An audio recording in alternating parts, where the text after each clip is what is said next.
You're not going to believe this, and I wouldn't blame you, because if I told you this story, that once upon a time, on a little island somewhere way off in the sea, there lived a race of teeny people not known to science. They lived with elephants the size of ponies. They hunted dragons that spat poisonous saliva laced with botulism and anthrax. You'd say, come on. But here's the thing. An international team of paleoanthropologists think that this story may be true. And tonight we're going to show you evidence that suggests that these little people may have existed on our planet for tens of thousands of years, and even more intriguing, there's the outside chance they may still be around.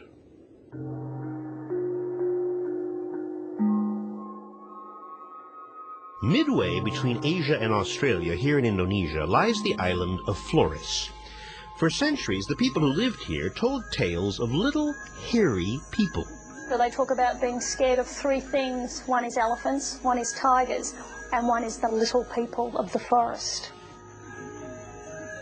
These small people, maybe a metre tall, hairy, with sloping foreheads, thick eyebrow ridges and no chin, and they used to come up to the village, they used to raid their crops, until one day they stole a baby, and that was it. The villagers decided to chase them out of their cave, which was the last they saw of what they call the Ibu Gogo, which is translated as the grandmother who eats everything. Ibu Gogo.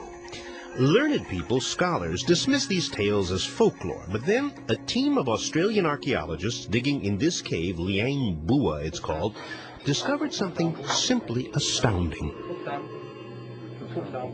At first, they thought it was a child. I thought it was a young child because the skeleton was very, very small. The individual was about a metre tall.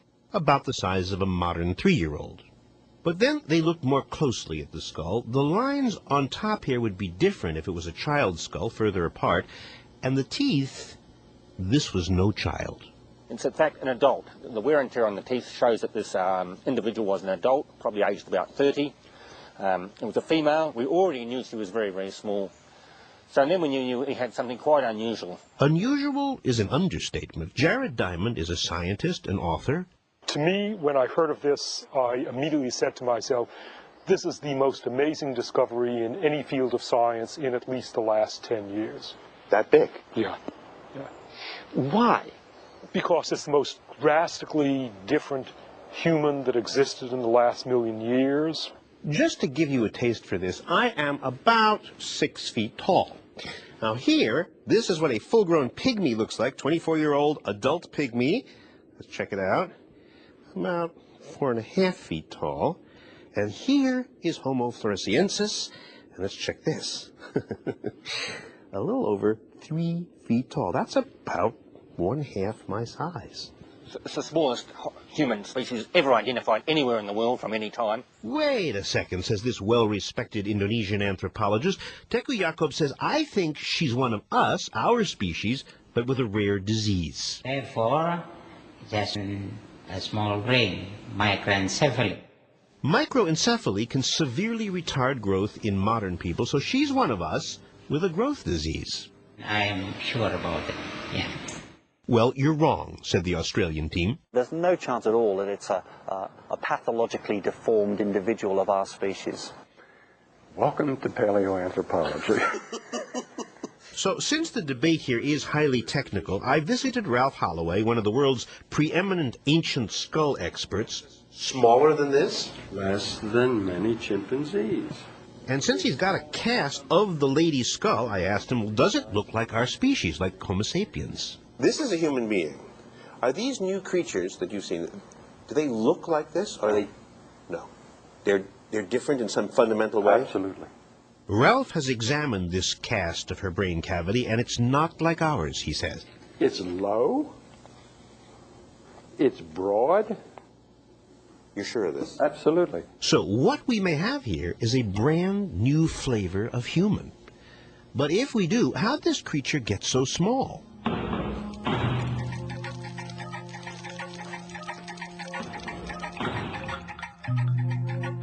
The Australians believe that Homo floresiensis descends, as we do, from the original earlier human, Homo erectus, who came out of Africa and spread to Europe and Asia.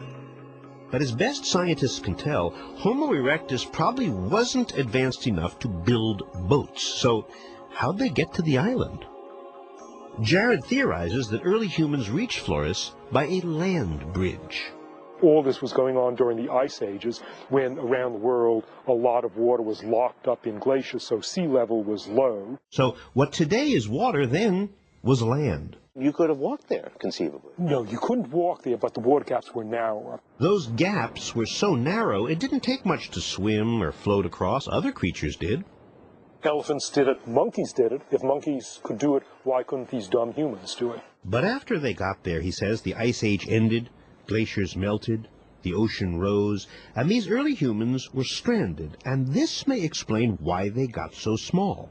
To get small on an island where there are no major predators and where there are not that many nutrients, so you really don't want to be eating any more than you need to if you want to survive. So for reasons of avoiding starvation, it's more efficient to keep small.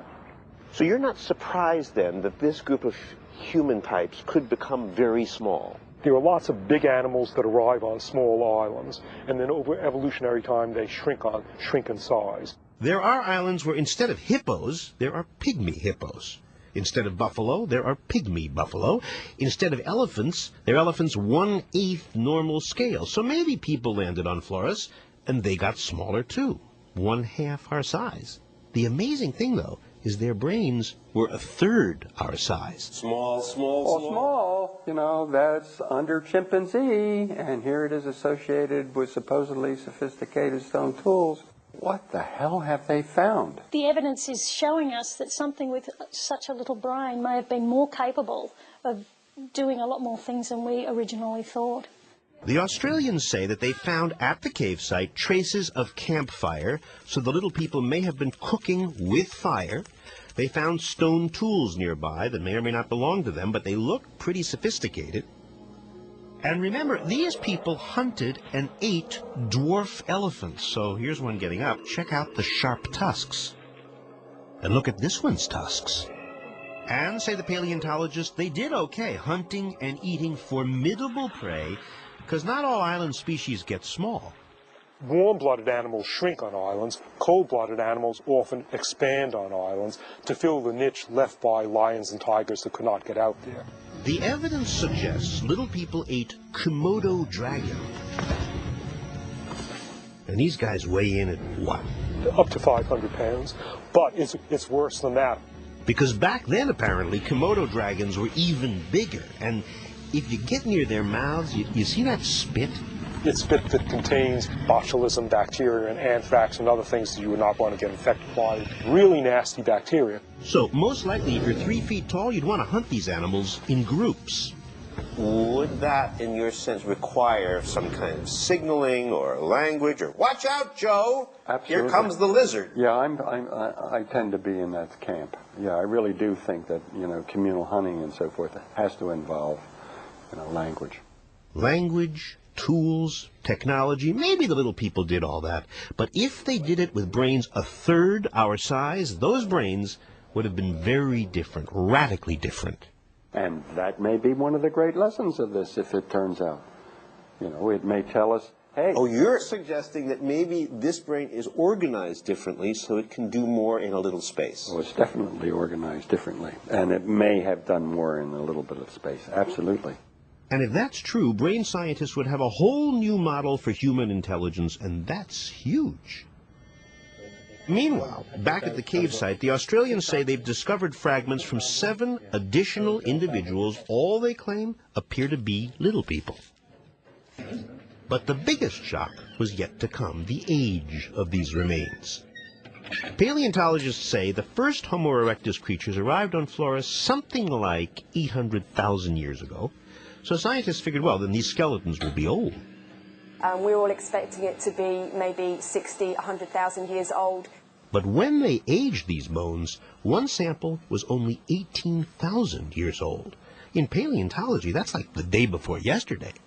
The fact that it came out at 18,000 was pretty much a shock to everybody. A shock because that means these little people were alive during, well, modern times. We know that modern humans have been in that area for at least 50,000 years. So if you do the math, little people and big people shared this island for over 30,000 years. Final question that everybody is too shy to ask is, well, did we or didn't we have sex with them?